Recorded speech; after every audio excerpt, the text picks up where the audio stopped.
Hi, I'm LD, and I inspected and approved this guide. Hey guys, this is SunsFan, and welcome to the official Dota Cinema Guide to Bloodseeker. If you aren't familiar with this hero, you may want to watch the introduction we did for him at the corresponding link. Bloodseeker is an agility carry hero who has a very innate ability to chase heroes, which is one of the reasons he is such an effective ganker. He is very level dependent and is best served as a mid solo. Bloodseeker's typical skill build is very set in its ways, but still flexible to some degree. It's all really dependent on who you're going to be soloing against. We'll give you the safer build, but you do need to know whether it's needed in your particular game.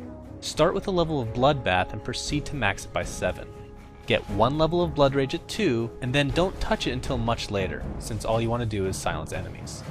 Get Thirst at 4, and proceed to max it 2nd.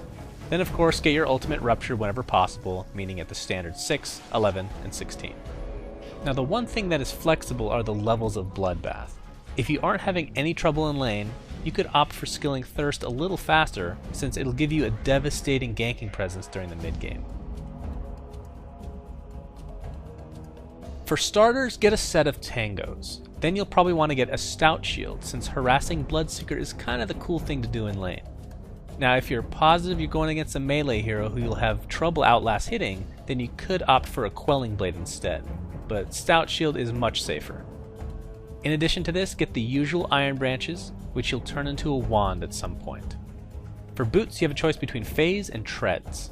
Both are acceptable depending on your specific game or just personal preference. If you're looking for some extra stats as well as the ability to switch for extra HP, mana, or agility, then Treads are your obvious choice. If you feel that last hitting in lane as well as the ability to run through units when chasing is important, then get Phase Boots. In the mid game, a lot of players rush a Radiance, which can be a really good item, but only if you're already dominating. Radiance is an item that'll help you snowball to the next level, but a lot of times will not be worth it in a grinding game. A Force Staff has to be considered core on Bloodseeker for not only its all-around utility, but of course its obvious synergy with your ultimate. One huge counter to Bloodseeker is the ability to just TP away from you since you have no stun. If you don't want to run into this issue, then you could opt for a Yules. Even a Necro could be a cool option since it gives you some much needed stats, push power, and DPS. But after the core Force Staff, go for a BKB since surviving through teamfights can sometimes be difficult. After this, your options open up quite a bit. A Helm of the Dominator is a good pickup at some point if you want to use your Blood Rage on yourself. You can turn this into a Satanic later down the line if you like. Into late game, if you really need a stun, go for a Basher and turn it into an Abyssal Blade whenever you can. Butterfly is also an excellent item for a mix of damage and physical survivability. And for situational items, meaning items you can pick up in certain games and not feel bad about yourself, you can include a Shiva's, Manta, Diffusal Blade, Assault Cuirass, or even an Armlet.